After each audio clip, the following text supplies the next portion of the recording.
I have found time to be the most precious thing that I have.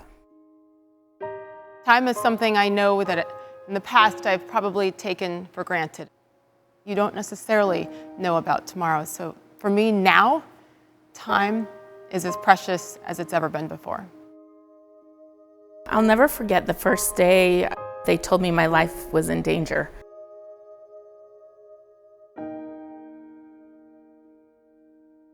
As crazy it will sound, I'm grateful for my cancer diagnosis because it has taught me to live life with more intention, because you promise nothing. Through our experience with my dad's cancers, both multiple myeloma and prostate cancer for the last 9 years, we'll do anything in my power because nobody should have to deal with cancer.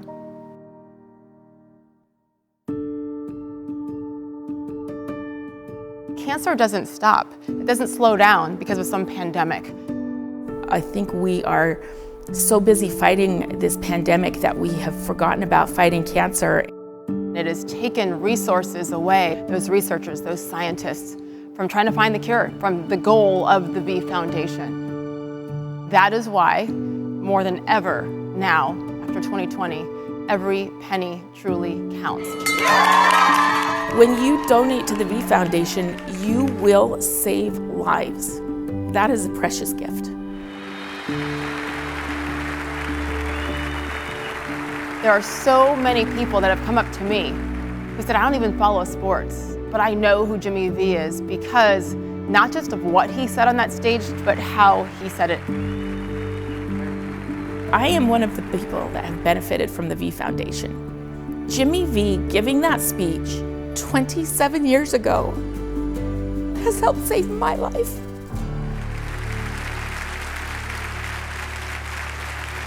Thank you very much. Thank you. I can't tell you what an honor it is to even be mentioned in the same breath with an Arthur Ashe. This is something I certainly will treasure forever.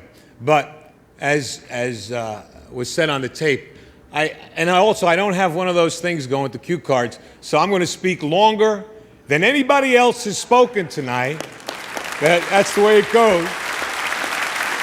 Time is very precious to me. I don't know how much I have left, and I have some things that I would like to say. Hopefully, at the end, I'll have something that will be important to other people too. But I can't help it. Now when I'm fighting cancer, everybody knows that. And people ask me all the time about how you go through your life and how's your day. And nothing has changed for me. As Dick said, I'm a very emotional, passionate man. I can't help it. That's being the son of Rocco and Angelina Valvano. That just comes with the territory, right? We hug, we kiss, we love. And when people say to me, how do you get through life or each day, it's the same thing. To me, there are three things we all should do every day. If we do this every day of our life, you're going to have, what a wonderful, number one is laugh.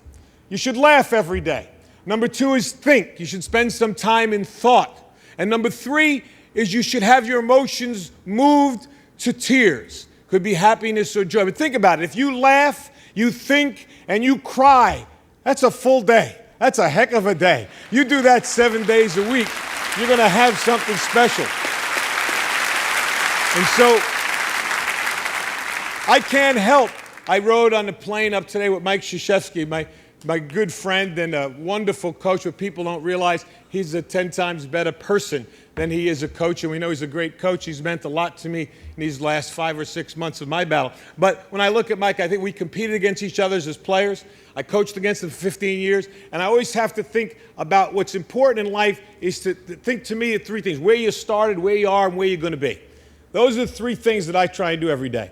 And you know, when I think about getting up and giving a speech, I can't help it. I have to remember the first speech I ever gave. I was coaching at Rutgers University. That was my first job. That's wonderful. And I was the freshman coach. That's when freshmen played on freshman teams. And I was so fired up about my first job. I see Coach Holtz here. What was it like the first job you had, right? The very first time you stood in the locker room to give a pep talk. That's a special place, the locker room, for a coach to give a talk. So my idol as a coach was Vince Lombardi. And I read this book called Commitment to Excellence by Vince Lombardi. And in the book, Lombardi talked about the first time he spoke before his Green Bay Packer team in the locker room. They were perennial losers. And I'm reading this, and Lombardi said he was thinking, should it be a long talk, a short talk? But he wanted to be emotional. He said, be brief. And this is what he did. Normally you get in the locker room, 25 minutes, a half hour before the team takes the field. You do your little X and O's, and then you give the great Newt Rockney talk. We all do. Speech number 84. You pull them right out. You get ready. Get your squad ready. Well, this is the first one I ever gave. And I read this thing, Lombardi, what he said was he didn't go in. He waited. His team was wondering, where is he? Where is this great coach? He's not there. 10 minutes. He's still not there.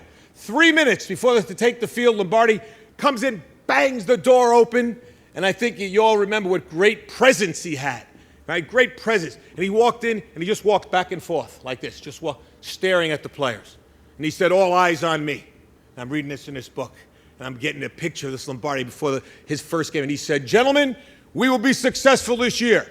You can focus on 3 things and 3 things only: your family, your religion, and the Green Bay Packers.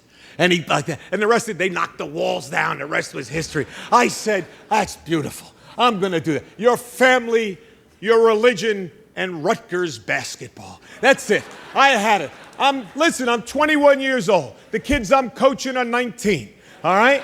And I'm going to be the greatest coach in the world, the next Lombardi. And I'm ready. And I'm practicing out right beside the locker room. The manager's telling me, you got to go in. Not yet, not yet. Family, religion, Rutgers basketball. All eyes on me. I got it. And now finally he said, 3 minutes. I said, fine. True story. I go to knock the doors open, just like Lombardi.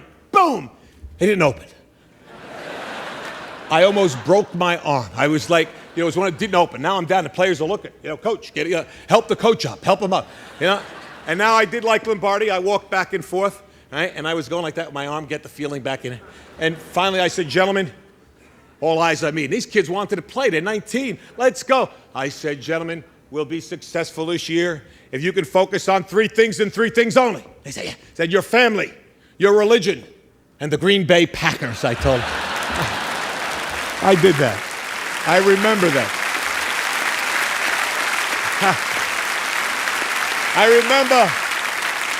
I remember where I came from. It's so important to know where you are. And I know where I am right now. How do you go from where you are to where you want to be? And I think you have to have an enthusiasm for life. You have to have a dream, a goal, and you have to be willing to work for it. I talked about my family. My family is so important. People think I have courage. The courage of my family is my wife, Pam, my 3 daughters here, Nicole, Jamie, Leanne, my mom, who is right here too. And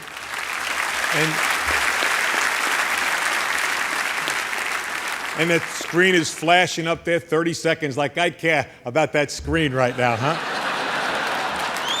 I got tumors all over my body. I'm worried about some guy in the back going 30 seconds, huh? You got a lot. Hey, fanabla, buddy. You got a lot. Right, it should be.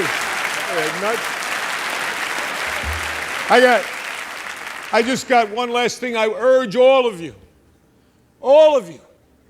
to enjoy your life, the precious moments you have, to spend each day with some laughter and some thought, to get your emotions going, to be enthusiastic every day.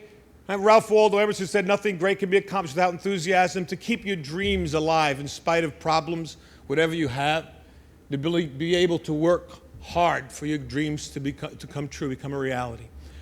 Now I look at where I am now, and I know what I want to do. What I would like to be able to do is to spend whatever time I have left and to give and maybe some hope to others. All right, Arthur Ashe Foundation is a wonderful thing. And AIDS, the amount of money pouring in for AIDS is not enough, but it is significant. But if I told you it's 10 times the amount that goes in for cancer research. I also tell you that 500,000 people will die this year of cancer. And I also tell you that 1 in every 4 will be afflicted with this disease. And yet, for somehow, we seem to have put it in a little bit of the background. I want to bring it back on the front table. We need your help. I need your help. We need money for research. It may not save my life. It may save my children's lives. It may save someone you love. And it's very important. And ESPN has been so kind to support me in this endeavor and allow me to announce tonight that with ESPN's support, which means what? Their money and their dollars, that they're helping me, we are starting the Jimmy V Foundation for Cancer Research.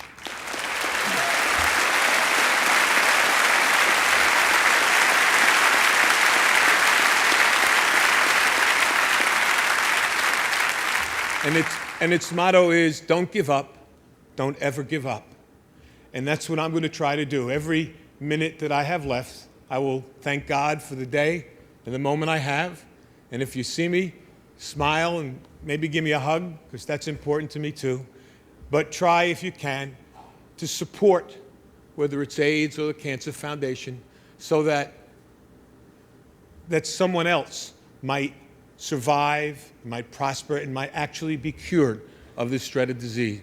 I can't thank ESPN enough for allowing this to happen, and I'm going to work as hard as I can, for cancer research, and hopefully maybe we'll have some cures and some breakthroughs. And I'd like to think I'm going to fight my brains out to be back here again next year for the Arthur Ashe recipient. I want to give it next year.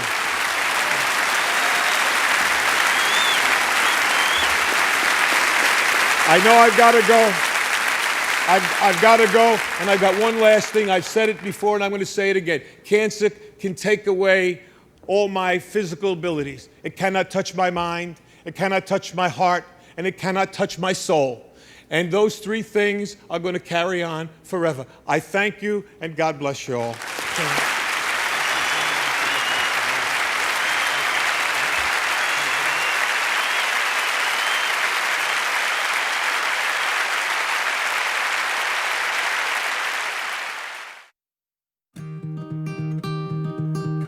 There are ways to be counted, wise to ask.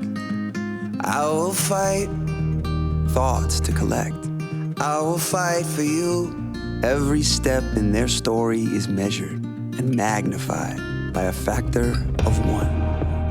That first phone call was 8:20 on a Wednesday. On February 25th, 2015. 2016, January 5th. May 23rd. 10 o'clock at night. The day after Christmas, 2014. One word. So, I am one of those kids who has cancer, but it's in my blood. One fear. I don't want to lose my daughter, and it scares me to death that she has a chance of not being here. One question. Why me? After another. And what's going to happen tomorrow? What's going to happen in a year? How is this going to affect us? How's it going to affect my wife kids? going to survive if I don't make it? Is my mom going to live to watch me walk down the There's aisle? a million questions. One challenge. 300 nights in the hospital. Probably upwards of 10 surgeries. After another. 2 bone marrow transplants. Chemotherapy, radiation. They had given me 3 months to live. Now we'll hold. She's 48 years old, and I'm about to lose my wife. It's not supposed to happen that way. No matter what this world throws. We hope his treatment is working.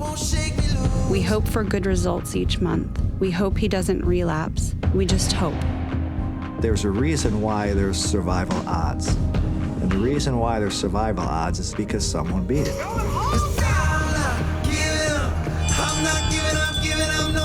I am thriving and I am still alive because of the research. The scans were clear. And I am a walk-on placeholder at the University of Minnesota. I am also a 4-time cancer survivor. So don't give up on me. Next year, an estimated 1.9 million Americans will be diagnosed with cancer. We need your help with a fight that began one night when one man gave one speech.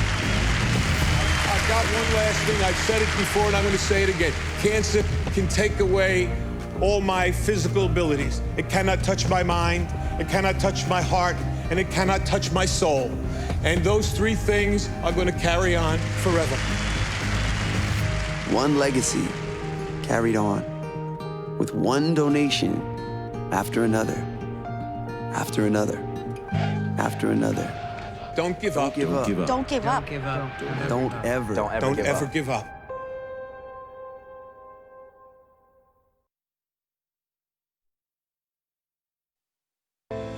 It's SPY Week on ESPN as we continue Jim Valvano's fight against cancer.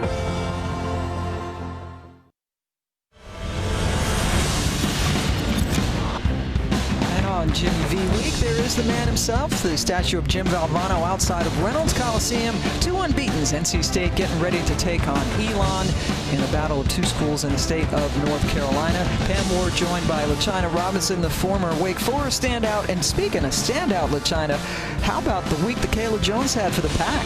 Kayla Jones was named ACC Player of the Week after coming off a huge performance versus #1 South Carolina. She had a double-double and hit a clutch three-pointer with under 30 seconds left in the game. In the absence of Jada Boyd, Kayla Jones is playing an even bigger role, but no matter where she is on the floor, you have to know where her versatility is at all times. And on the other side for Elon, they have a senior-led backcourt for the first time in a few years for Charlotte Smith. Sadia Munford is the engine that pushes pace and makes their offense go. And Ariel Cologne is a preseason All-CAA selection, playing with a lot of confidence on the offensive end. They are the top 2 scorers for the Phoenix out of the CAA, the Colonial Athletic Association. They are 2-0.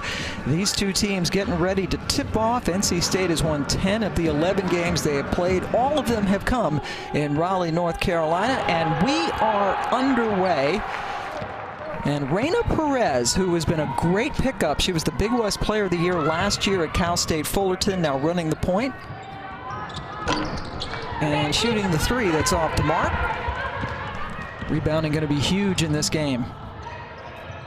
NC State definitely has the size advantage. So what Elon wants to do is use their quickness in that, their ability to spread the floor and shoot the 3-point shot. And that is Bree Perpignan, a junior out of Alexandria, Virginia, right outside of Washington, D.C. She is now 4 of 5 from distance, and a little pressure. Charlotte Smith, the head coach for Elon, told us that she wants her team to play free and loose and just go get them. Well, she compared her team to her old North Carolina teams back in the Sylvia Hatchell days where she played. And she said Coach Hatchell wanted us to get up and down the floor, and that's the same style of play that Charlotte Smith has brought to Elon. And feels confident with the depth that they can do that. This is the concern, though, is defending Elisa Cunane. Elon is undersized, and she's really good. Yeah, Cunane was the difference maker in this game last season. And it was a close contest, but she really had her way on the inside. NC State was able to force turnovers. Elon will have to make a decision when 33 and White gets the ball in their hands if they're going to double. That 3 is off the mark, but the offensive rebound for Elon. Cunane had a double-double in the win last year, 28 points and 16 rebounds in a game that was close in the 4th quarter. Elon got to within 3 before finally falling, and that shot falls for the Phoenix. Yeah, Munford gets that on the drive, and that was one of the concerns for Westmore coming into this game was Elon's ability to put the ball on the deck and just get to the rim. So NC State's going to be challenged in guarding the dribble. And how about that? Cunane rolling to the basket and drew the foul. So Elisa will head to the free throw line where she has hit 16 of 17 on the season. I really like NC State going to Elisa Cunane, and I also like her on the move. You know, she struggled a little bit when you look at her numbers to start the season, but you know what she's capable of. This is the kind of game where you can feed her, let her get her confidence up, get her touch, and get into a little bit more of a rhythm. She is automatic from the free throw line. Yeah, in that South Carolina win, a huge win last week. She missed 10 of her 13 shots, still scored 14 points and had 4 blocks, but struggled from the field, got 8 points from the free throw line. Yeah, she was able to get to the line, Pam. You're absolutely right, but a lot of her scoring came in the second half. It took her a while to get in a groove. That was a huge win over then #1 South Carolina. Outside shot is a little bit too strong by Nance. NC State's in a man-to-man, and again, Elon really looking to drive, get to the rim. If they can't get all the way to the rim, they will look to kick it for open shooters. A little bit shaken up. That is Munford, who's very important. Charlotte Smith, in her 10th year in charge at Elon, was a terrific player at the University of North Carolina. You already mentioned that she played for Coach Sylvia Hatchell and hit the championship-winning three-pointer against Louisiana Tech in, was it the '94 Final Four? We're getting old, Pam. That's what that is. Yeah, I remember that vividly. And Charlotte was not really a three-point shooter in school, and hit the biggest of her life to win a title.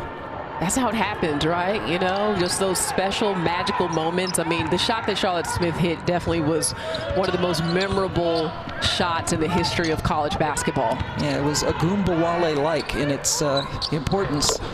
That's a swisher for Munford, who's a fun player to watch. Yeah, she is quick, aggressive, and is playing with a lot of confidence behind her shot. And she has a quick release. If you don't get there, she will definitely make you pay. Not big, but she can move. NC State had turned the ball over twice in a row before Rebecca Dumica hit the shot from outside. The freshman from Toronto getting her second start of the season. A couple of key pieces missing for NC State. Kai Crutchfield and Jada Boyd are out. We might see Crutchfield, but Boyd with the knee injury. But they got good news on Jada Boyd. Yeah, I mean, it could have been worse, right? A meniscus injury and could have been something that kept her out for several months. Instead, we're looking at weeks for Jada Boyd as Elisa Cunane hits that shot. And Wes Moore, you could feel him smiling through our conversation when he just mentioned that he is going to be able to get Boyd back in the lineup at some point, but they have had to make some changes to accommodate her absence.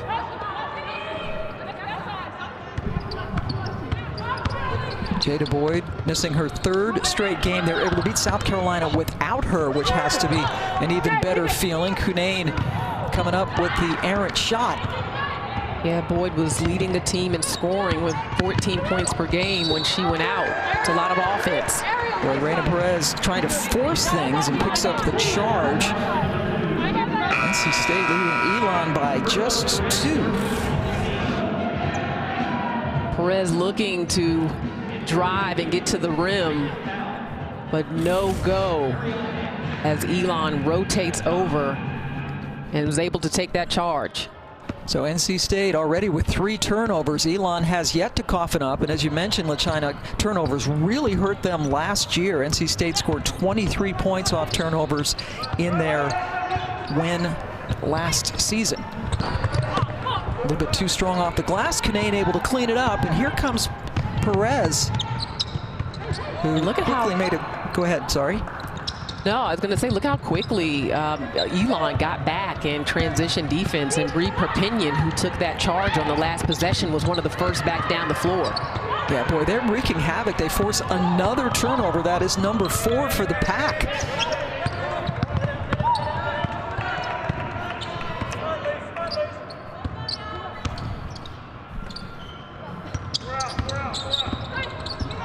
Oh, there's a turnover. First of the game for Elon, and an opportunity in the open court. And Kayla Jones takes advantage. Again, Jones highlighted in our open, the ACC Player of the Week. And that happens so often with Jones, where there's a dead moment for NC State. They lose some momentum. She is always the player. Offensive rebound, big shot, doesn't matter. She finds a way to turn the tide for NC State. NC State has scored the last 8 points to take the 4-point lead, and now a chance. Jones, who likes to get the ball and just bust up. She's such a versatile player for Coach Moore. Good pass into Cunane, who finishes easily. Elisa Cunane with 9 early points. State up 14-8.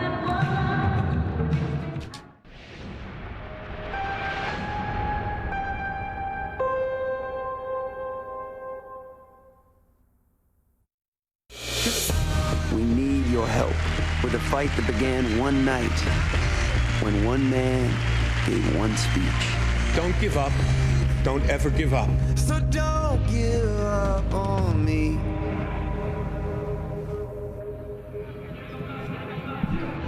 And during these challenging times, ESPN and the V Foundation's fight against cancer has not stopped. If you're able, please support cancer research by visiting v.org/donate. 100%, every penny of what you give goes to cancer research. And Kay Yao, you see the Kay Yao court here. What a tremendous human being and great coach. Lost her battle with cancer and is just revered, and rightly so. I've never heard anyone say anything but positive things about her.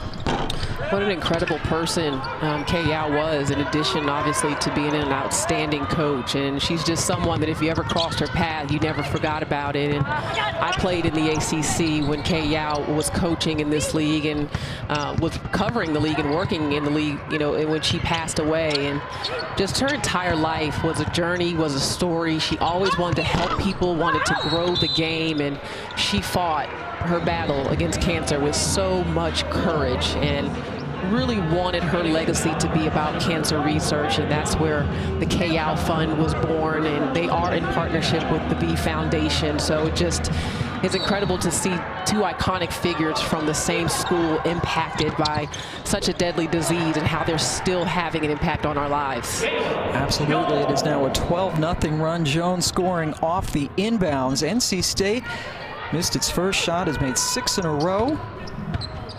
And now the lead has been doubled to 16-8.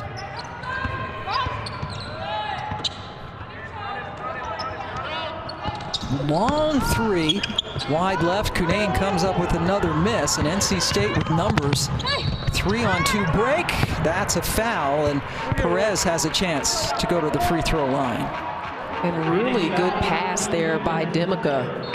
I mean, you got to think of the situation that she has been put in as a freshman in the starting lineup for this NC State team, and she's played with a lot of poise. I mean, that decision was an example. Didn't try to force it, found a good angle. You mentioned earlier Kai Crutchfield. Not sure if we're going to see her today, but she is just nursing a couple of leg injuries. Jada Boyd is out. They're expecting her to be out for 10 to 14 days. Rather than months, which is good news for Wolfpack fans. But Perez has she been fantastic as an addition to this team. Yeah, so much poise. We remind you that there are 4 unbeaten teams highlighting our women's basketball triple header on Sunday on the ACC Network and the ESPN app. Starting with Pittsburgh and Clemson at noon, then we will have Boston College against these Wolfpack. And cap it off with North Carolina and number 2 Louisville. ACC Network and the ESPN app, where Carolina-Louisville should be quite a matchup. Yeah, that should be an outstanding game. Courtney Banghart's team is playing well behind a familiar name in Stephanie Watts, who transferred away to USC and is now back at North Carolina. Big recruiting class for her as well, but the Louisville Cardinals, boy, have they looked strong. That national performance against DePaul was just tremendous. Yeah, they just obliterated the Demons, scoring well over 100 points. Lisa Cunane has just been called for a personal foul, an offensive one. That is the first for the star. Made some All-American teams last year as a sophomore. She has not missed a shot yet today. 9 points, 5 rebounds, and an assist for Wes Moore, who has talked about, you mentioned Cunane sometimes struggling against so-called bigger teams like, for instance, South Carolina, but she's certainly getting all the accolades preseason as well. Well, this is why she struggled some as Elon tried to go inside, violation here. But when you have this much national recognition, every team is going to put you at the top of the scouting report. And she has gotten a lot of defensive attention early. Teams are being very physical with her. That's why I don't mind her picking up a foul on this end of the floor, because she is going to have to be aggressive in getting her position when she goes to the rim for rebounds. And you know, that just has to be the level of toughness, because teams are going to go at her. And McGill got a shot into Elisa to pick up the foul. That's one thing. Elisa, if you had a chance ever to talk to her, really nice kid. Just a sweet kid, always smiling. Humble, hardworking, has really worked in the off-season to get stronger coming into this year. Yeah, Wes Moore mentioned how much she has put into it. And says that she doesn't need to feel the pressure to do everything, because she does have a lot of talent around her, particularly when they're at full strength, when they are not tonight, but still up by 8. Pass back to Perez, and then one pass too many in a clogged lane. And a foul drawn by Perpignan for the Phoenix. Perpignan got lucky on that. First of all, good job getting out in transition, but I felt like she probably should have passed that off to Cologne, who was coming into the screen, but instead decided to take it on her own, but will get the foul and go to the free throw line, as it looked like that was Brown Turner that did not get back in time. It was indeed. First foul on Jakia. 4 team fouls now. As you get a look at Perpignan. Yeah, and Cologne, you just mentioned their leading scorer, Ariel, has not scored, has only taken a couple of shots. Yeah, she's had a couple looks, haven't gotten them to go down, and Cologne and Perpignan are the 2 preseason all-CAA selections for Elon, and so those are 2 players that they're looking to really lead them. But it's been more of their defense. They have 6 points off of turnovers so far in this game. So the defense is really what's working for them on the offensive end. Wes Moore told us how excited his team was with the win over South Carolina. They came in, they gave him the little shower with the water bottles, and he said he got emotional in the dressing room after the win. He did, and he also said as he's walking his dog around the neighborhood, he's getting a lot of Wolfpack signs thrown up. You know, neighbors and everyone, you know, the welcome back obviously was very pleasant for his team, that they just had to grit it out. It was not a pretty game, but when they had to turn it up and make big plays, they did exactly that. Perez was huge. You know, everyone played their part for them to take home that major, major victory for this program. And Kayla Jones does it again, the hoop and the foul. So KJ off to a good start. Well, Pam, we saw her bringing the ball down the floor earlier, and that time she goes into the post, and that's where that versatility comes in that you mentioned earlier, is that she can score inside, outside at 6'2".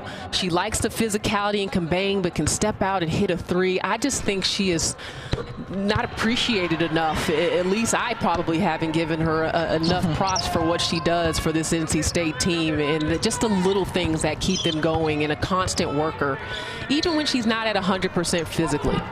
Yeah, which Coach Moore says she isn't. Sometimes he'll try to, you know, keep her out of drills to keep her fresh, and he'll turn around and she's put herself right back in. That's a quick point for Peyton Carter, the transfer from Colorado, coming in and getting a couple of points. Elon had missed 8 of its last 9 shots before Peyton hit that shot. And then the stuff in the lane. Very good defense at the rim and the other way. This is what Charlotte Smith wanted to see from her team, is playing defense on one end, forcing NC State into tough shots, and then using their quickness against NC State's size. They may have the advantage as far as inches, but they felt good about their opportunity to be quicker than the Wolfpack, to get to the rim, and to create opportunities like we see right here for Cologne at the free throw line. Second foul on Brown Turner. And Cologne's first basket. Junior out of Orlando gets the 3-point play. Quiet for Brown Turner. She's got more fouls than she has made field goals, and she's got to be a big part of the offense for NC State. There's another foul call, another offensive foul call here on the Wolfpack, and it's going the other way. Munford drew it. It's on Kayla Jones. And Wes Moore has some words for her and also Brown Turner as they come off the floor. He said this is the chance. Only 5 non-conference games. They're leading up into, this is their last non-conference game. They play BC on Sunday. Try to get comfortable before conference play starts. And Elon with a nice little comeback as they trail 21-17. NC State had led by as many as 10.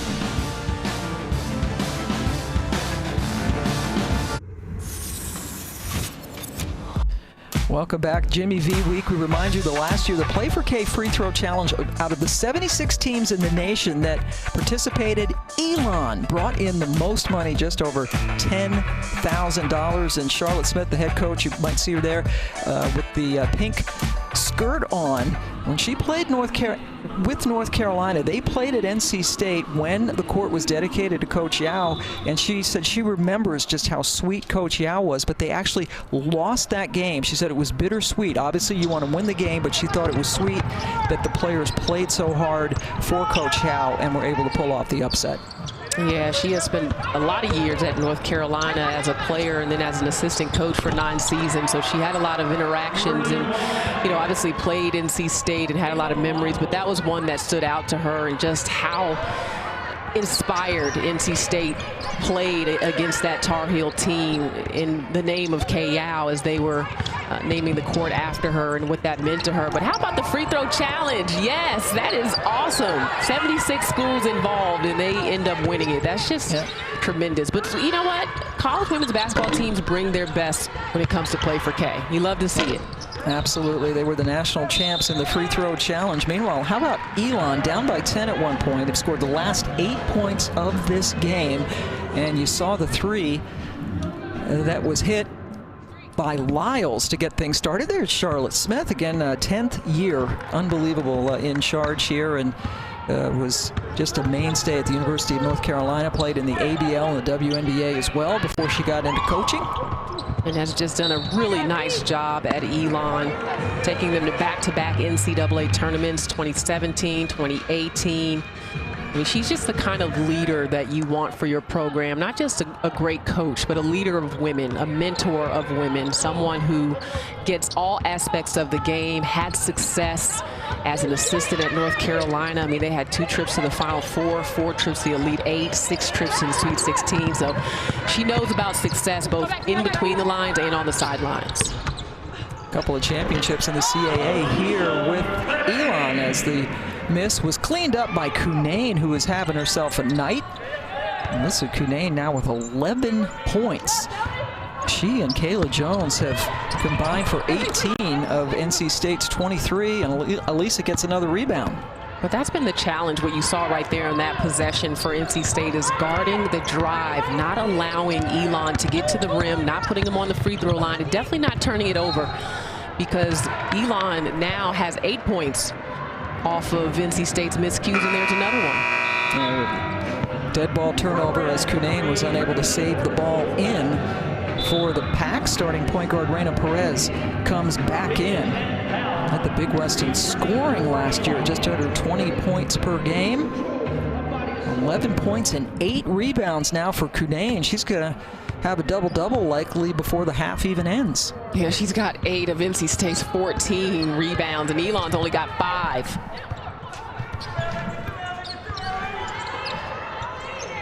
Outside shot just off the mark for Elon, who have had 6 different players hit field goals in this game.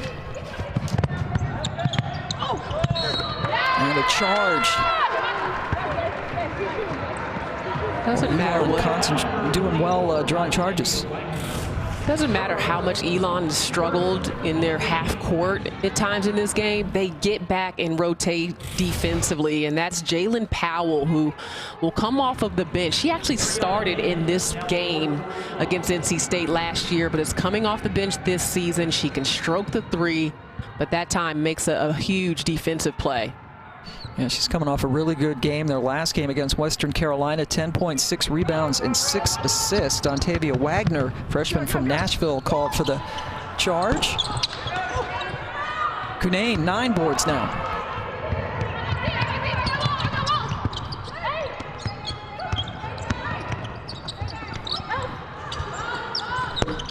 Three absolutely buried. And that is Kayla Jones. Boy, she really has a lot in her arsenal. She does, and that was also Reyna Perez making that play happen. I mean, a vet-savvy move, drawing the defense. She probed it. I mean, they thought she was going to go to the lane, and they sucked in just enough for her to get that basketball to Jones. Cunane and Jones combining now for 21 points for State. There's Elisa. They go all the way around the horn. Cunane with just a little jumper. Good turnaround jump shot, and keeping in mind, you know, when Elon came into this game, they were definitely thinking about the size of NC State. Number 14, Ivana McGill, who started this game, has 2 fouls. So now Charlotte Smith has had to go to her bench in the post, and Elisa Canane is going to work. Dontavia Wagner, the freshman, gets her first bucket, and Cunane does indeed have a double-double. It's a 9-0 State run. Elisa with 13 points and now 10 boards. And we're only 14 minutes into the game. Just incredible. I mean, she has come in with a mindset that she wants to dominate. She knows she has a height advantage, and she's been aggressive. Oh, nice block. KJ again. Kayla Jones. State hangs on to it with 26 seconds to shoot. Saturday, our college football tripleheader comes your way on the ACC Network and the ESPN app. Louisville hosts Wake Forest at noon Eastern. Then it's Duke, Florida State. Cap it off with our ACC Network primetime matchup presented by Geico. Virginia and Virginia Tech. UVA had lost 15 straight to Tech before they beat them last year. Can they make it 2 in a row? Check it out Saturday on the ESPN Network. Or, I'm sorry, the ACC Network and the ESPN app. You know how big those in-state rivalries are, Pam. I mean, that Virginia Tech, the fact, you know, that it had been so long and that winning streak was probably something that was really poking at UVA. That's a great sign, you know, turning the tides. Another turnover for Elon. It's a 9-0 State run. Perez able to rescue. Kayla Jones. Cups out. Cunane, great hustle. But Pack unable to hang on to it.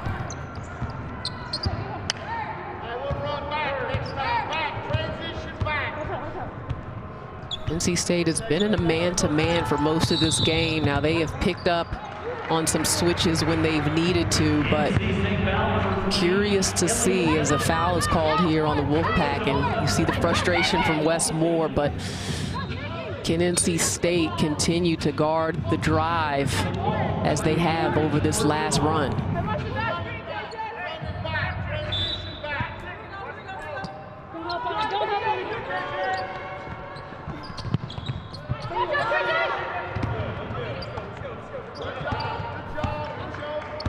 Elon has gone over 4 minutes without scoring, down 10. We have 5 minutes to go in the first half. Cunane jumping out to help with the defense on the perimeter, forces a turnover. And then a foul on the shot.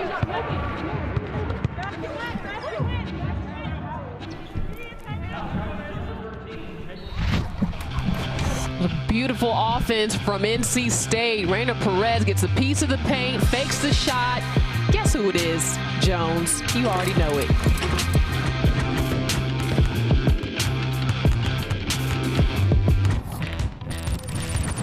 What a game for Elisa Canane so far for NC State. 13 points, 10 rebounds. She's in the low block using her size advantage, but she can also stretch the floor, shoot the face-up shot. She is just determined to get position on the glass and really lead her team. Preseason All-ACC, preseason National Player of the Year. She has been the focal point of everyone's defense when the Wolfpack takes the floor, but tonight doesn't matter. Has not missed a field goal, Pam. Yeah, 15 minutes in the game, she's already got her 19th career double-double, having a much-deserved break on the bench. NC State now has scored 10 points in a row. This is a 1-point game, and since then Elon has gone south. They have missed the last 6 shots, have 3 turnovers during the scoring drought, which is getting dangerously close to 5 minutes.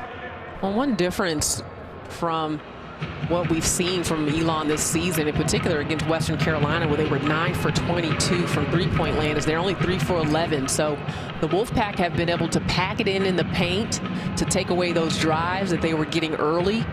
And they've got to maximize their opportunities when they've got the basketball and really look to score, probably move it around a little bit more to try to loosen up some drives on the inside.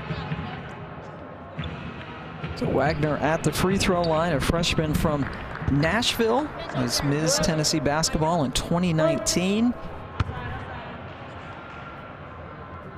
Player that Coach Wes Moore told us we would see in this game. She's a great athlete, obviously filling in on the wing, but he's having to move some pieces around. Again, shorthanded without Jada Boyd and Kai Crutchfield, and keeping in mind also that Jada Boyd, you know, would normally play at the power forward, which allows you to move Jones around. Jones is now having to fill in at the 4, which means they've got to have more backup on the perimeter. Yeah, the rotation messed up, and there is the three-point bucket by Powell, and that ends that 5-minute drought for Elon.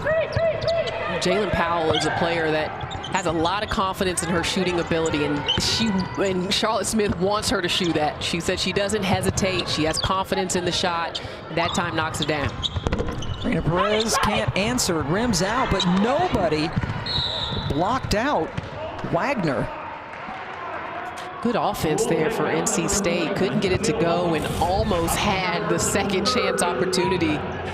But going back to Powell, that's just a smooth-looking shot. Nice screen. Gives her enough time to get her open for that look. And again, this is a very experienced team for Charlotte Smith. So they're down right now, but they know how to ride the wave in games where, in stretches where things aren't going well. They're a poised team, so they're not going to give up.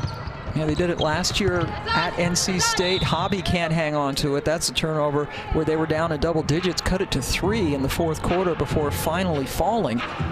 Charlotte Smith sounding confident, her team confident coming in,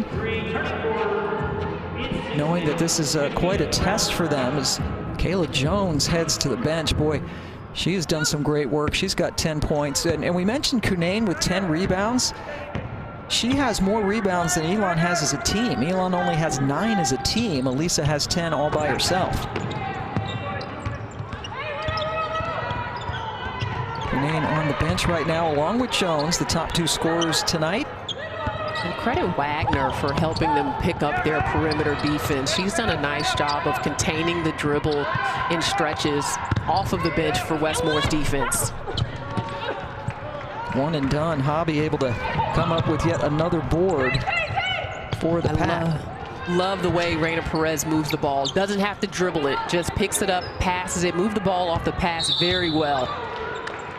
And a foul inside called against Elon.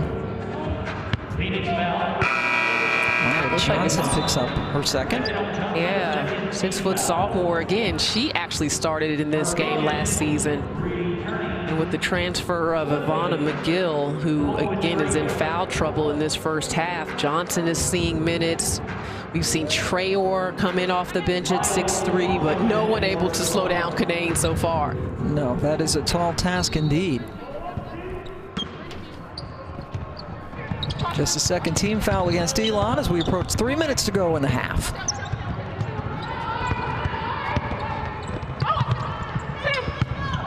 Good defense to cut off the baseline, excuse me. And then the 3. Calmly. And again, it was Perez. It was a little dribble. All she did was take one dribble into the paint, made the defense think she was going to the rim, froze them, and that gave her the time to get the ball to the wing. She's just so savvy. And that was Ellie Sutphin who hit the 3, and then the 3 answer on the other side for the Phoenix. I believe that was Kayla Lyles who hit the 3, the stretch 4 for Charlotte Smith's team. Said she reminds her of herself at the stretch 4. But then Brown Turner answers on the other end. Jakia had been quite quiet. In fact, I believe that's her first basket. Indeed it is. Averaging 12 points per game. Yeah, those 2 fouls seem to really freeze her up early in this game. She wasn't playing aggressive really on offense, and again, she's going to be needed because they are shorthanded.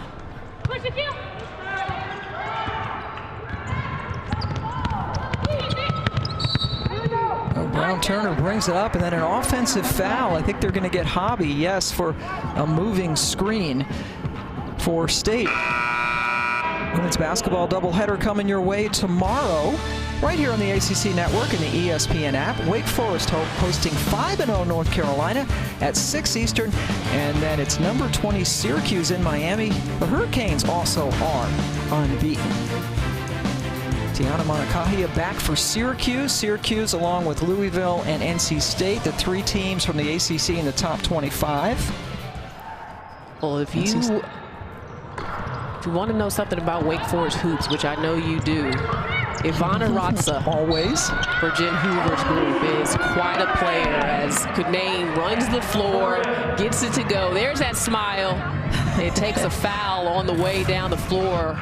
Once again, Perez just puts just enough air on that pass. I'm just loving Perez right now and her passing ability, but also credit Kunane for getting to the rim. But Ivana Ratza for Wake is going to be great.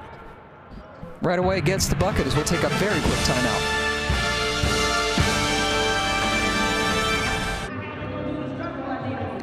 For the second season in a row, Elisa Kunane has been a nightmare for Elon.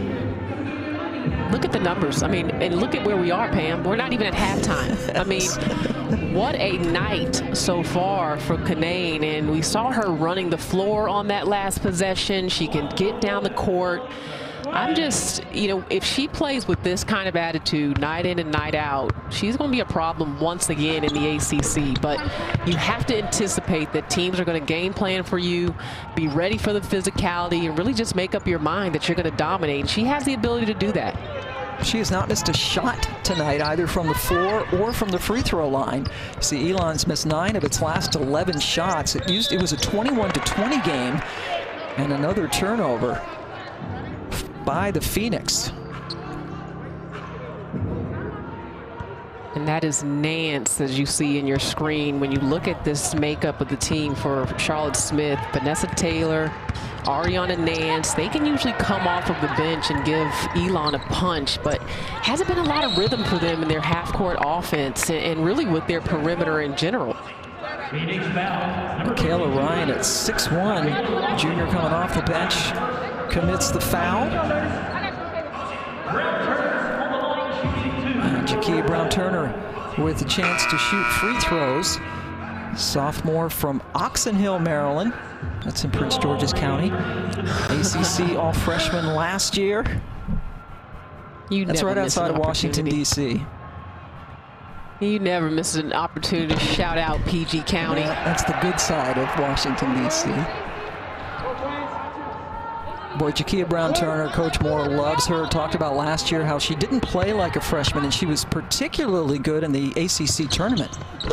Boy, she's not only has she come up big in games, big games for NC State, but she hasn't played like a freshman since the non-conference of her freshman year. I feel like all last season in ACC play, she was very dependable. Preseason all ACC, along with some very impressive players there on the left side of your screen. You see her busting out right here, but you can just see the trust that Wes Moore has in her. That time she brings the ball down the court with the assist. She has really increased her passing ability, her ball handling ability, and he wants her to continue to grow as a player. Dumica with the 3 for State. Then Kunane comes over. Good defense, but the bucket's still put in by Ryan. Yeah, high level of difficulty on that shot. So the shot clock is off.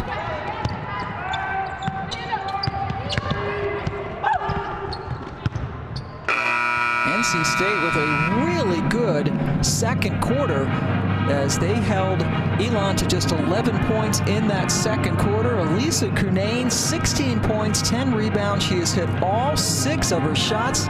Not a bad night's work so far for the Super Junior. NC State ended that half on a 10-2 run, and boy, you're right, what a treat. Reina Perez has been a really good point guard, finding Kunane often.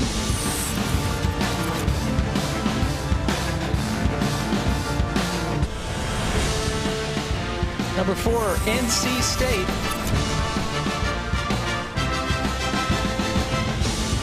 Number 4, NC State with a 40 44-28 lead over Elon as we get ready to play the second half. There you see the beautifully refurbished Reynolds Coliseum on the campus at NC State in Raleigh. Pam Ward, along with LaChina Robinson. And that first half, Elisa Cunane was practically perfect in every way. I don't know what Elisa Cunane had for breakfast, but she needs to have it every morning. What a dominant performance in the first half. On the interior scoring, got the face-up game going. 16 points, 10 rebounds. There was just no answer on the interior. Elon got into some foul trouble with their bigs and running the floor here.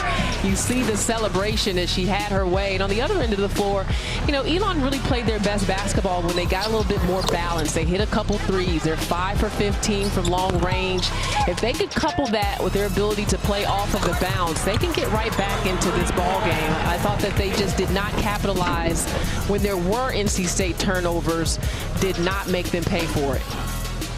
And you see Cunane with the double-double in the first half. Did not miss a shot either at the free throw line or at the floor. And look, she has one more rebound than Elon has as a team. And you mentioned the three-point shooting. That is something that Elon has relied on heavily.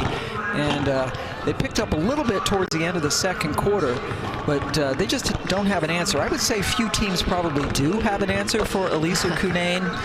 There are 12 players who have been on the floor for Elon, and none of them have been able to stop Elisa tonight. They are an undersized team, and Cunane is a tough check for just about anybody in the country. And you see in your screen to the right of Westmore, Kai Crutchfield. She has not hit the floor, has not played so far in this game. She is nursing a couple of leg injuries, but she is day to day. And then keeping in mind, they also do not have Jada Boyd. So the freshman Dimica stepped in and had 6 points in the first half, and Reina Perez just continues to impress with what she's done at the point guard position. Yeah, I really love watching Perez, and you mentioned Kai Crutchfield, the senior from right there in Raleigh. Does have that ankle issue. They did take x-rays, so fortunately no fracture, but all the more impressive. NC State down 2 players in Boyd and Crutchfield, 2 starters, but there she is, number 2.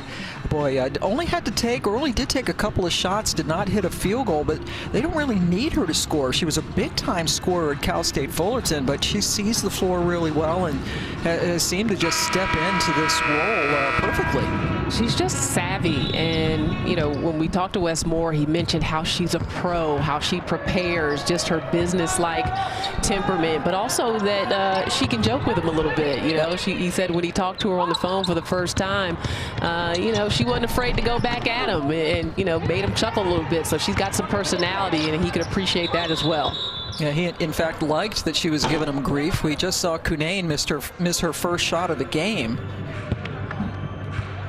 And Wes Moore said he appreciated that she was ribbing him when his wife actually recommended the place that Perez's family went to dinner. And he seems to have a really good time with this team. And he mentioned after the big South Carolina win last Thursday, when we asked him what it was like, he quickly pivoted to giving credit to the players and how hard they worked and they prepared and earned that win. Yeah, I mean, he just said his players have been so focused. In fact, he's looking forward to giving them a little bit of time off at Christmas because they've been working extremely hard since the summer, and we saw that pay off in the big win against South Carolina. But I just love the way Wes runs his program. You know, his players are always just so dialed in on the court, but just great personalities off the court. So I understand how Perez has come in and fit in so well, but you see the numbers against South Carolina. Just an incredible win on the road. Kayla Jones again with the big double-double. First win over number 1 since 2007. So a lot to be excited about in Raleigh. Yeah, the last win was 2007 against Duke in the ACC tournament. Their steps taken. And another turnover for the Phoenix. McGill shuffled her feet. Yeah, another thing. Go ahead. I'm sorry. Go ahead. No, I was going to say Ivana McGill back on the floor, which should be a good sign for Elon. If they want to get back into this game, I mean, they've got to definitely neutralize NC State's size, and there's a couple ways to do that. Yes, with a bigger body and a more physical presence, but they've also got to just use their speed against them. And what a backup behind the 3. Step back for Brown Turner. And Brown Turner had a couple of relatively quick fouls, but she has come on strong. 7 points for her and a timeout. All of a sudden the lead is chunky. It's 19.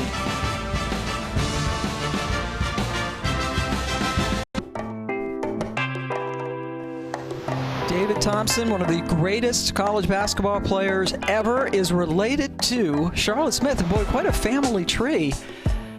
He was a terrific player, led them to their national championship when Norm Sloan was the head coach. Only retired jersey in the history. And Charlotte Smith, yeah, that's not a bad guy in the hoop scoop to be related to. I mean, a couple of really great basketball players. That's a talented family. And the interesting thing is you can see the resemblance. And you see there Alvin Gentry. The family line, what we understand, goes very far. And Derek Wittenberg, who was on that championship team with Jim Valvano in 1983. They're all related to Charlotte Smith, the head coach now at Elon.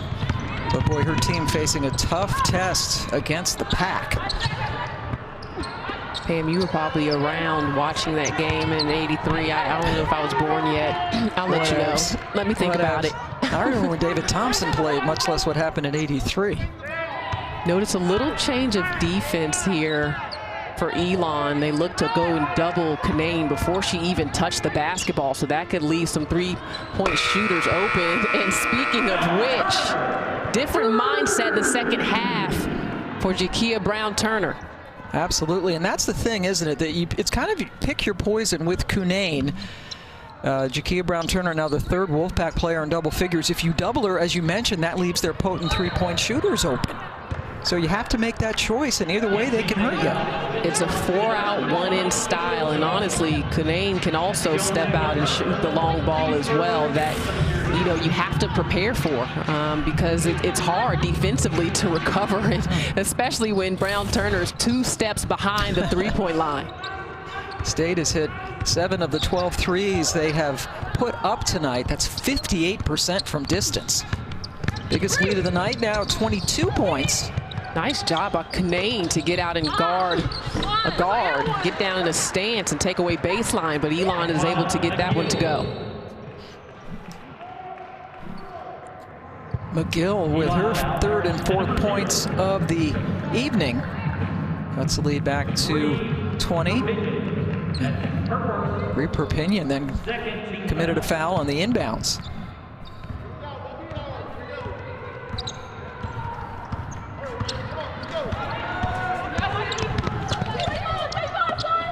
Oh, what a very well executed by NC State.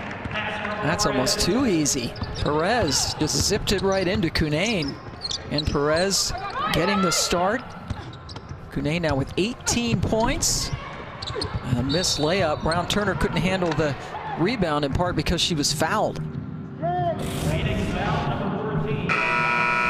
Right here, Perez is coming down the floor. What you don't see is a little cross screen action to get Kanane to the block where she was wide open and really demanding the basketball tonight. You want to see that. Yeah, something we have not mentioned, Perez coming into play today was leading the nation in assist to turnover ratio. She had, coming into this game, 17 assists and just 1 turnover in the first 4 games. She has 7 assists tonight. So she makes life easy for her team. I mean, just the angles with which she passes, how she reads her teammates. I mean, she plays with them like she knows them. Imagine coming in with an entirely new cast of players and not turning it over. I mean, you would think it would take some time to figure out where everyone wants the ball and what you're running and kind of what these expectations are. And Brown-Turner shooting the gap. Boy, has she been active in this 3rd quarter. She has come out with a lot of energy. Yeah, a lot of purpose after the slow start that we talked about.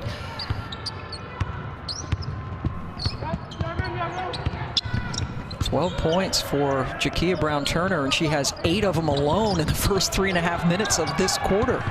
And also doing a nice job here defensively, making Powell give it up. NC State picked to finish 2nd behind Louisville in the ACC. Oh, Kanane with the classic stuff. Didn't even have to jump for that one. State really flexing their muscles now in this game. It was a 21-20 game, and then State just took off. I want to remind you, you'll see a lot of undefeated teams, 4 of them, in fact, Sunday in our women's basketball triple-header on the ACC Network and ESPN app. It's Clemson and Pitt at noon, then NC State, which right now looks like they will be 5-0 going into their tilt against Boston College, and then cap it off at Carolina-Louisville. Coming up on the ACC Network and the ESPN app on Sunday, we will have NC State and Boston College for you. BC got thumped tonight by Georgia Tech. That was a bit of a surprise. I know. Nell Fortner's group coming out just really looking strong. At one point, we're shooting over 60% from the field, which is incredible. I mean, you know that Georgia Tech is going to play tough defensively, but to shoot that well, I mean, with that much confidence this early in ACC season. By the way, welcome everyone to conference play. That's right, it is coming up this weekend. Cunane, yet again. Lisa Cunane, her 18th career game where she has scored at least 20 points. To go along with her 11 rebounds tonight, now 12. Once again, helping on the drive, in position to challenge at the rim. I mean, Cunane's done a nice job on that end of the floor as well. That doesn't always show up in the stat sheet, but as a big, if you can come out on that baseline, help on the drive. We saw her block a shot a moment ago. You're contributing to your team in a lot of different ways. Demica with the foul that sends Peyton Carter to the free throw line. She hit a bucket in the first half. Redshirted last year after transferring from the University of Colorado. She's from Louisville, Colorado. Or is it pronounced Louisville, Colorado? Good question. I think only Louisville is Louisville. I think everyone else is Louisville. Okay. I'm just taking a guess. Inside 5 minutes to go now in this third quarter.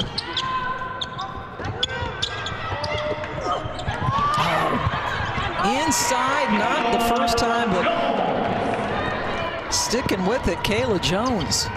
And how about inverting the offense and putting Cunane on the perimeter and Jones on the inside? And Jones caught that over 2 defenders. Yeah, there's a lot of traffic in there. KJ now with 12 on the night. Really surprised at Cologne. You know, I've watched quite a bit of film on her, and she is a really good player who can get her shot at any time. Comes in, highly respected, preseason All-CAA for Charlotte Smith, 1 for 7 from the field. And those are the kind of performances, if you want to come in and upset the Wolfpack as Cunane gets the hook shot going, then you must have all of your offensive arsenal clicking. Boy, and Coach Moore told us that Elisa Cunane has been working on that baby hook with both hands, and that time she nailed it.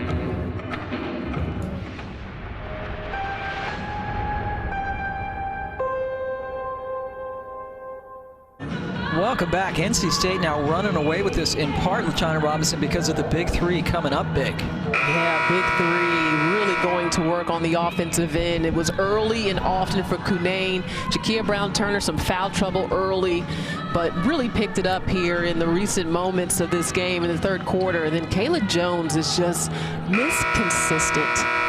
Shows up where you need her, both ends of the floor, hits shots, rebounds, does a little bit of everything. Oh, and she's the ACC Player of the Week. Yes, she is, and pick it up where she let off. Kayla Jones, when she was a freshman, well, she averaged less than a point a game, and boy, she just progressed from sort of like an afterthought into being a key component of this team. And look at what she has done, improving every single year, and a big-time impact player now as a senior. And some of that has had to do with her just getting healthy. You know, she has battled through injuries and still pushes throughout her career. But, I mean, she really started to come on strong last season in Wes Moore's system, feeling comfortable, feeling healthier, and then just having the freedom to play inside out and play her style of basketball with some very nice complementary pieces, and adding Jada Boyd to this team last year, Jakia Brown-Turner, 2 of the best freshmen in the ACC and 2 of the best in the country. Yeah, in case you're just joining us, neither Jada Boyd nor Kai Crutchfield are playing today, out nursing injuries. And still, as we mentioned, the big three. And if you add up all those numbers that were on that graphic, 46 points, 23 rebounds, 6 assists, 5 blocks, and 3 steals with a big three. So they are getting it done. Just the big three outscoring Elon right now, 46-31. 4.5-minute drought. They had a 5-minute drought back in the first half. Perez. Another three. That time ticks off the rim, but a good job to hunt it down by Dumaka. And Hobby gets inside, and she has a chance to get some points. Good cut by Hobby. You know, she got into a little foul trouble in the first half, but she was working so hard. You wanted to see something good happen for her, and off the movement there, which one thing NC State does well is they will move their bigs around, pull them out, then move them to the rim, so you really have to know where they are. And once they get on the move, it's hard to keep them from getting to the paint. And that time, Hobby, really nice cut, gets to the free throw line. Munford fouled her. Women's basketball doubleheader coming for you tomorrow right here on the ACC Network and the ESPN app. North Carolina, who is unbeaten, takes on Wake Forest at 6 Eastern. Then it's number 20 Syracuse in Miami. Follow that up on the ACC Network and the ESPN app. Yeah, we want to send our thoughts to Micaiah Gray. We haven't called a Miami game yet, but they have been without her this season, but still performing well. And Syracuse is still my team. They've had a rough start, you know, not the offensive numbers you're used to. And I said that they would be a team that vies for the ACC championship, but just let Tiana Mungakahia get comfortable, you know, with this new cast and their 2 McDonald's All-American freshmen get some experience. And I just really believe that with Kiera Lewis and Emily Anxler that Syracuse is going to be the team to beat, or one of the teams to beat, as the regular season winds down. Yep, just getting started. Tiana missing last year, hadn't played for a couple of years almost because of the breast cancer fight. Dumaka gets a seat. That freshman from Toronto has been impressive for State. Really has. I mean, when you're missing a player like Kai Crutchfield, a senior in the backcourt, you know, you need another ball handler on the perimeter. You need someone that can step in and hit shots, and I think she's been solid. And obviously Perez stepping in as well, which those 2 players, I can't wait to watch Perez and Kai Crutchfield playing together even more, you know, during ACC play in the backcourt together. That'll be a lot of fun, but I'm impressed with Dimika. The freshman's done well. Yep, a lot of options for Westmore this season once they do get healthy, and a drive and an easy bucket. Scoring throughout that time about 3 minutes before that bucket fell in. Perpignan gets a one at the rim, but nothing has been easy in the paint for Elon, as we saw Elisa Kanane getting some blocks, and even their perimeter players just doing a better job of keeping the ball out of the paint. Speaking of the paint, look at that. That's the advantage that Coach Charlotte Smith most feared. Doubling them up. Now Elon's hit a couple of shots in a row. Yeah, Perpignan, she was honorable mention preseason All-CAA. She has range, can play the 1 and 2. That jump shot looks good.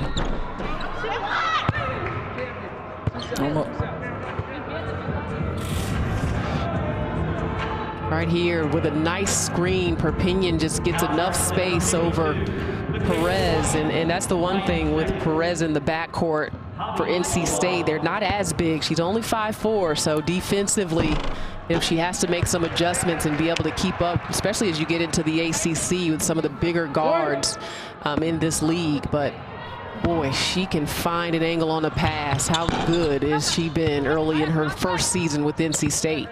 Yeah, not bad at all. Hobby at the line again, 1 of 2 from the line that time. She was fouled by Ryan. Now inside a minute to go in the third quarter. Third quarter that has belonged to NC State.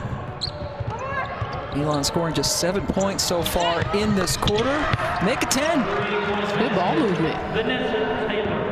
That's Vanessa Taylor from Norrköping, Sweden. Haven't made it to Norrköping yet, but she knocked down the 3. Little mini run for Elon. Sweet. And that's on the bucket list. Oh, that would be awesome, wouldn't it? See the Northern Lights. Reina Perez's first field goal. He's been busy passing it. Yeah, she does indeed have 6 assists. Let's make that 7, excuse me, I shorted her. And so 6 now the rebounds. shot clock's off. Not a bad night. Elon. So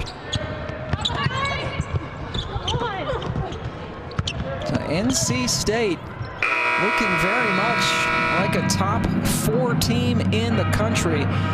Held Elon to only 10 points in the 3rd quarter. They lead it 64-38, but some signs of life from Elon. But a big mountain to climb in the 4th quarter.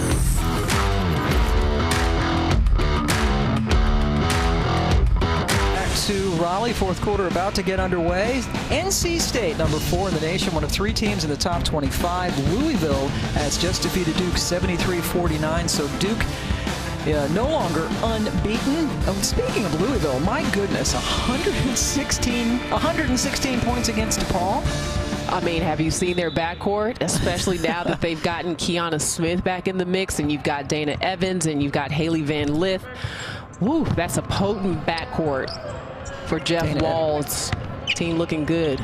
Yeah, pardon me, Dana Evans with 24 tonight in that win against Duke, and of course NC State with that huge win, beating number 1 South Carolina last Thursday. Elon, when Vanessa Taylor gets the first bucket of the 4th quarter, Pam Ward along with China Robinson. NC State really rolling. It was 21-20 early in the 2nd quarter, and since then it's been pretty much all Wolfpack. And Coach Moore going liberally to his bench now as we start the 4th. Well, Pam, when you look at the major performances today in the ACC, we saw Kanane, who had 22 points so far in this one, 13 rebounds. We don't know if we'll see her again. Dana Evans with the 24 you mentioned, but neither one of them can touch Lodamai Lotnin of Georgia Tech, who had 27 points, was 11 for 16 from the field, on fire.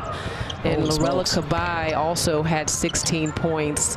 I think Kubai is going to be the biggest piece for Georgia Tech's success this year, but Lodamai showing she can make it happen. Huge win. Georgia Tech beating Boston College 86-68 tonight. Boston College will be playing NC State Sunday afternoon right here on the ACC Network. Last bucket by Johnson for the Phoenix, who came into this game 2-0 on the season. Camille Hobby with back-to-backers.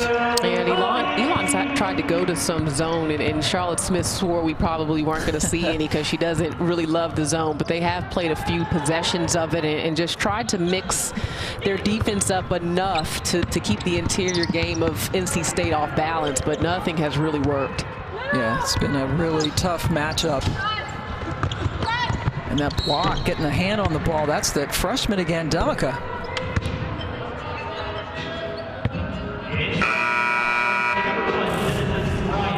Hobby's a different type of post player from Kanane. Kanane is a little bit more finesse. Hobby likes to body it up, use her strength and power to get to the rim. So you can go to the bench if you're Wes Moore at that 5 position.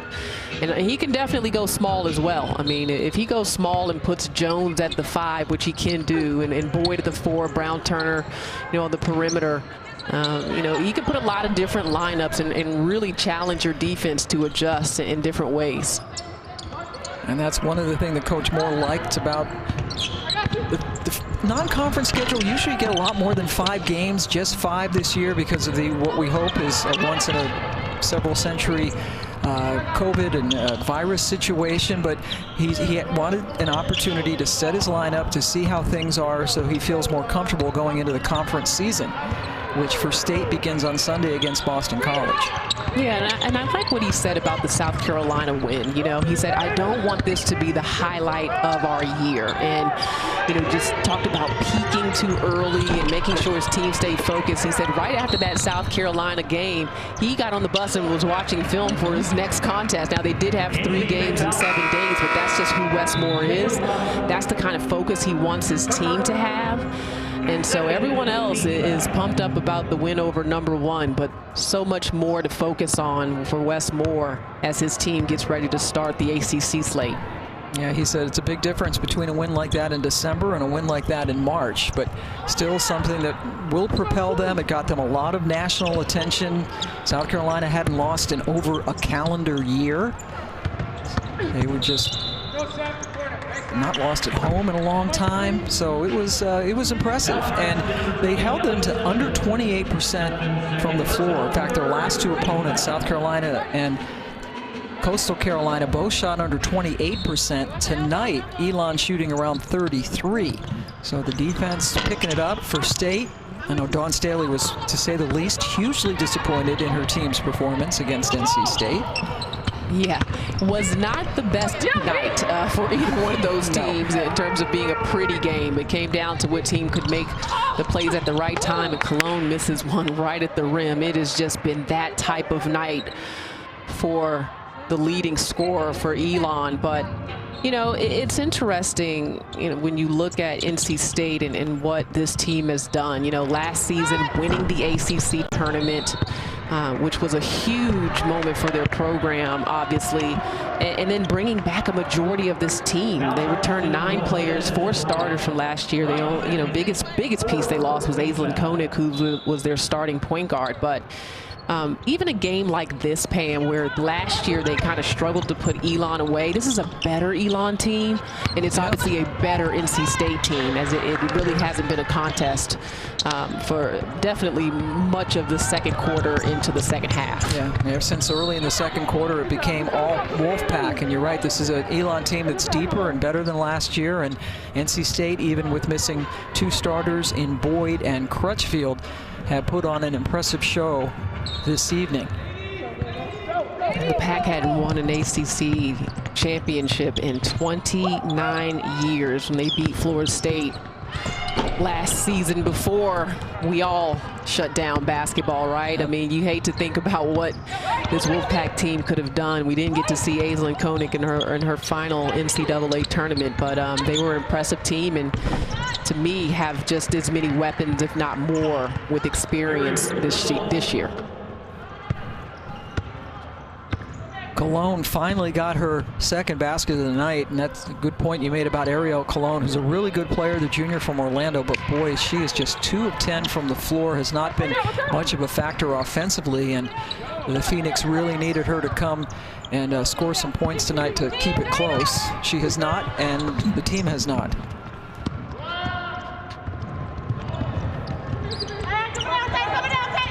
Elon playing in the CAA, where they were picked to finish 4th. Oh, big time block. Dontavia Wagner with authority. Wagner's had some really good moments in this game. Defending the perimeter, keeping the drive out of the paint, and this time had to recover. She got beat, but uses that athleticism that Wes Moore talked about to get up and get that number 24 in white, making the most of the moments, the minutes that she's gotten to play in this one. And Coach Moore would like to see her get more polished offensively, but she showed you there that she's a very good athlete. She's able to swat it away. And a pack with Sutphin's basket. Nice little call your own number move there by Sutphin. Yeah, she's like, I'm taking it. Ellie with 5, the redshirt freshman. Redshirted out of high school last year.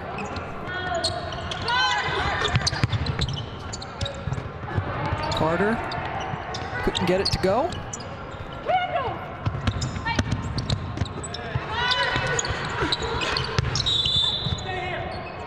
And a foul on the rebound attempt against the Pack. Wes Moore's team in control as we take a timeout.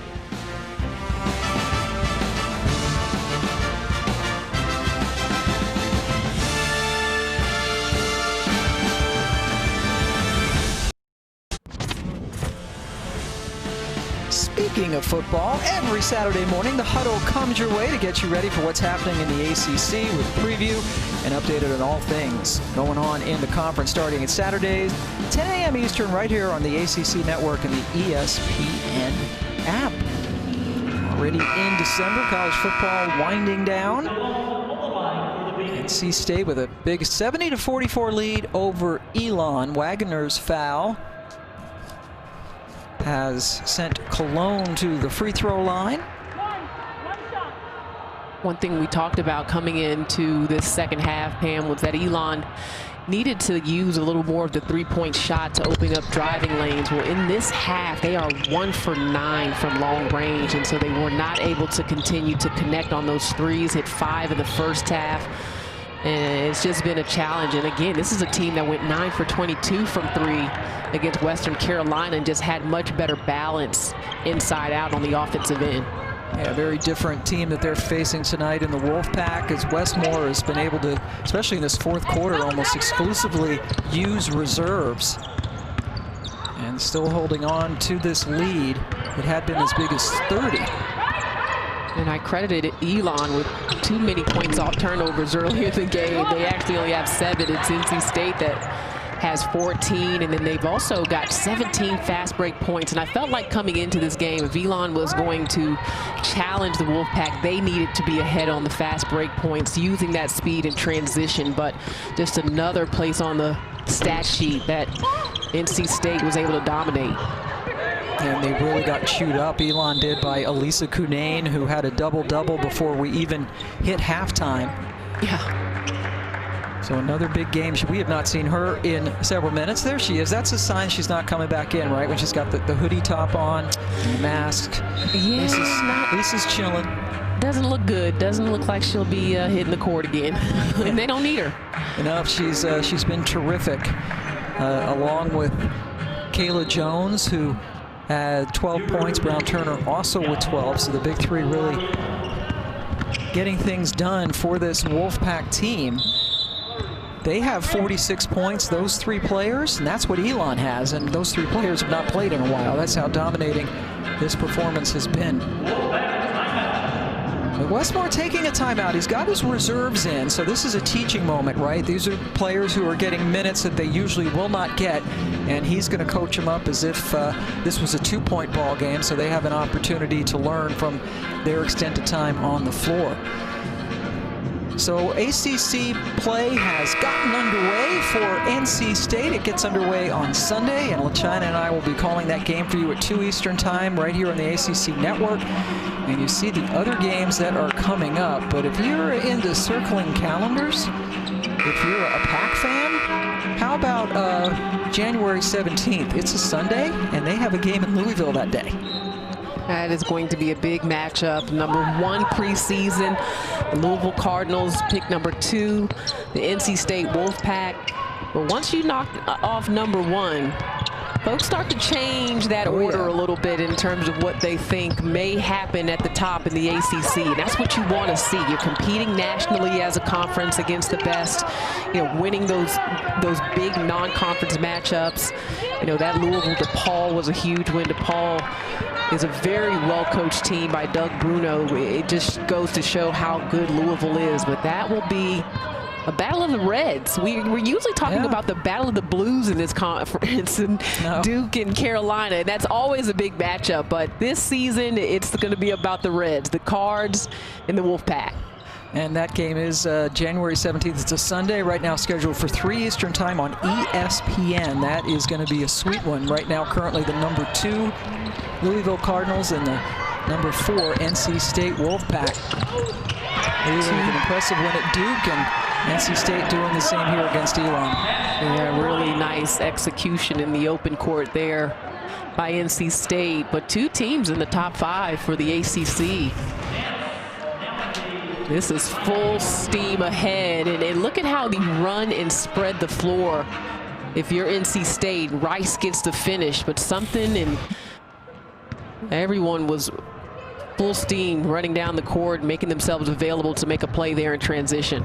And what I love there, Jada Rice doesn't get a lot of playing time, just got in redshirted last year, and everybody on the bench just exploded. The starters so thrilled that Jada scored, especially in that way. And then got a block. Yeah, absolutely. 6'4" redshirt sophomore. Oh, there was a foul call there. I thought she got that clean. First personal, right? Second personal. It was a stylish foul anyway. And that puts Carter at the line. So Elon playing in the CAA, Charlotte Smith's team. This is what they have coming up, and very interesting in the CAA this year. And we've seen this in a couple other conferences where they will play to minimize travel, and for both the home and away teams, basically back-to-backs in conference all season.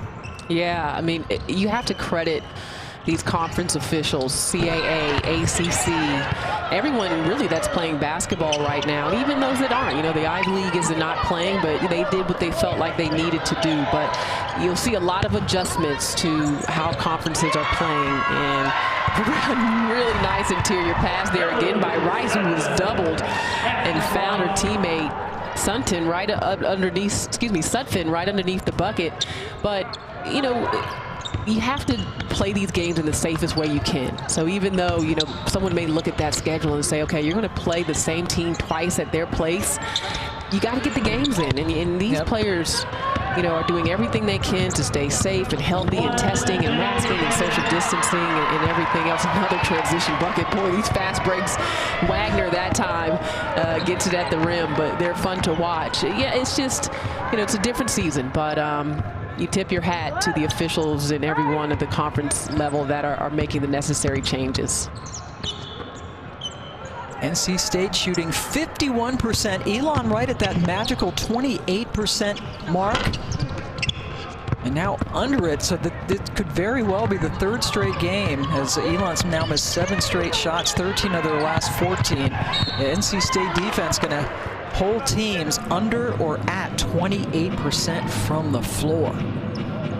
Yeah, when Wes Moore said, you know, we got to do better defensively, I mean, he mentioned the number of points that, you know, some teams have scored against them in this season. But when I looked at the percentages, I'm like, well, you're not actually doing too bad, especially in your last two. North Florida did shoot 41%, and North Carolina Central shot 38%. But still, that's not too bad.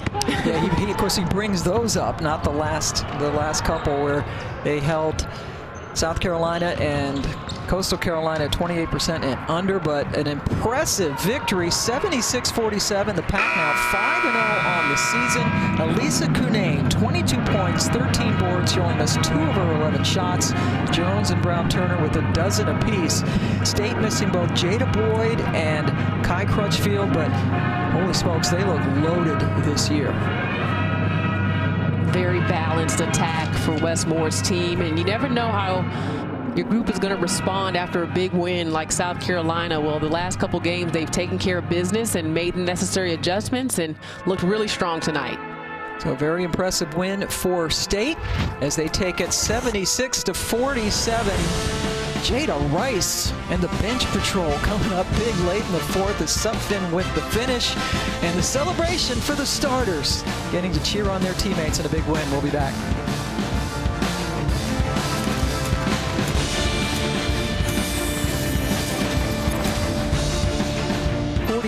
over Elon. Great performance by Elisa Cunane. She only played 23 minutes tonight, but Wes Moore had to be impressed with what he saw from his junior. Well, he said he wanted her to slow down a little bit and said she didn't have to play in a hurry. Well, she didn't play in a hurry tonight, but she was definitely aggressive. Just really in all the spots she needed to, finding her position, use her little baby hook. I just thought that she was asking for the ball, going to the glass. She got a couple of blocks, but these numbers say it all. Only missed 2 shots on the night for Cunane. This is the big 3 for the Wolfpack. Brown Turner was a big difference maker in the third quarter that allowed the Wolfpack to really take off. And then Kayla Jones, ACC Player of the Week, continuing to do what she does, and that's impact the stat sheet in a lot of different ways and be dependable as well for Wes Moore. Brown Turner with 8 of those 12 points coming in the third quarter. As NC State rolls, they're now 5-0 on the season, and the Wolfpack look forward to playing Boston College 2 o'clock Eastern on the ACC Network on Sunday. We'll have that game for you. By the way, the The grad point guard, Reina Perez, was terrific as well. She played 27 minutes, most of any Wolfpack player, 6 rebounds, 7 assists, and she looks like she is going to have a heck of a year for the Pack. So NC State takes it 76-47 for LaChana Robinson. I'm Pam Ward.